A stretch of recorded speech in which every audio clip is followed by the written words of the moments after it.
Hey guys, I just wanted to film a quick video to talk about this crazy season, especially the reopening phase from a pastor's point of view.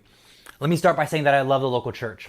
I love seeing people of all ages and ethnicities come together to worship, to pray, to laugh, to learn more about what it would look like to authentically follow God more fully.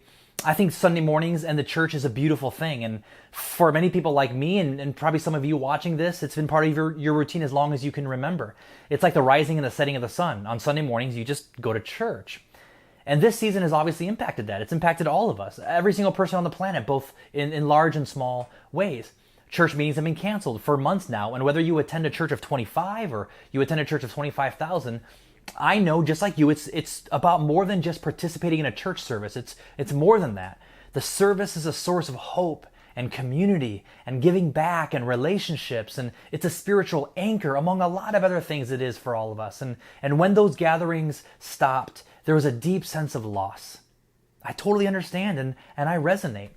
As a pastor myself, this has been my normal since the mid-90s. I love the local church, despite its imperfections, which we have a lot of. Like every single person that I love in this world, the church is not perfect, but so many times it can be where my heart finds rest anyways. The church is the calm in the middle of the storm so many times for me. And what's interesting is typically in a natural situation like this, in difficult times, whether it's a funeral or it's a candlelight vigil or it's a 12-step program, or even after natural disasters or even after a terrorist attack like 9/11, the church historically has been a place where people can go and find peace. The church is a place where people can put an arm around another person in solidarity. It's where we can join together our hands in prayer. It's where we can find strength in relationships.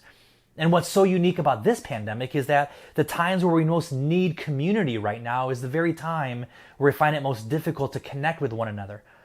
Digital is great and I'm thankful for it. It's why we're able to do this, but it's just not the same as meeting together physically. So why do I bring this up?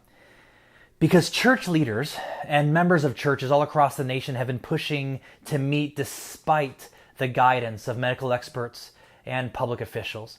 And at the beginning of the stay-at-home orders, churches were defying even to the point of arrest. And that made national headlines. And then during the pandemic, some churches have broadcast services with people obviously defying health guidelines. And now as the country is cautiously reopening, a new wave of churches are fighting to reopen under the idea that churches are essential. Now, I've received texts and calls from pastor friends all around the world, as well as members of our own local congregation here, asking what we are going to do.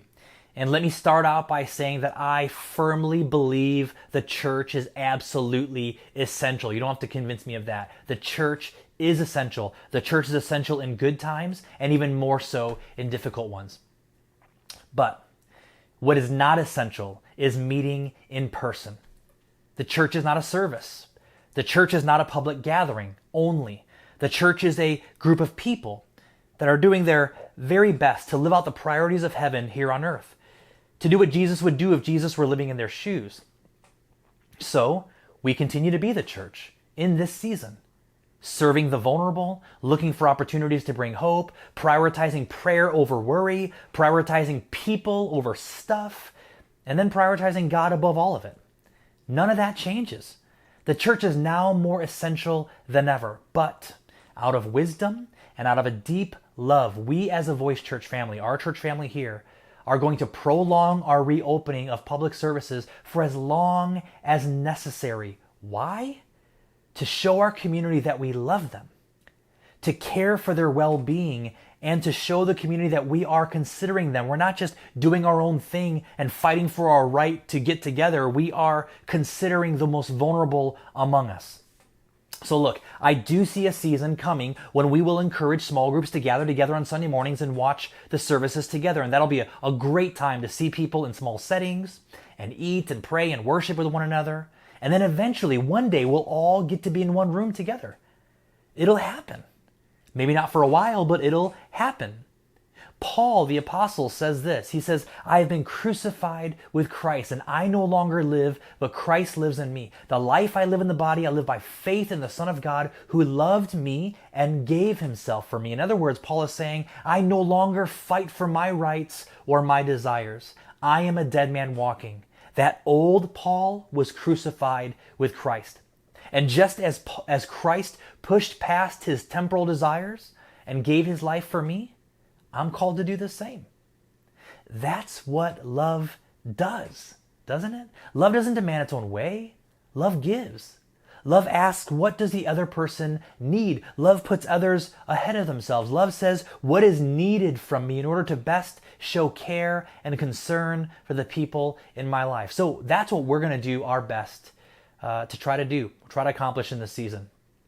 Look, no hate at other churches for whatever they may be doing. That's not the point of this video. I have no idea what those other church leaders and church members feel in their heart is necessary.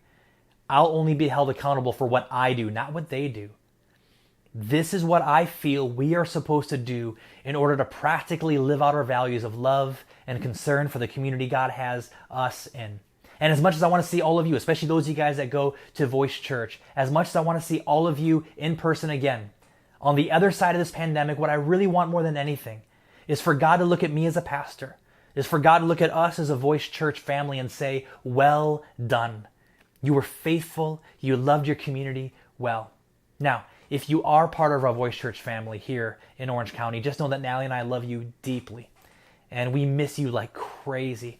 And we, as well as the elders and the small group leaders and all the team leaders of the church, we are always here to pray for you and support you in any way that we can. Look, God will get us through this.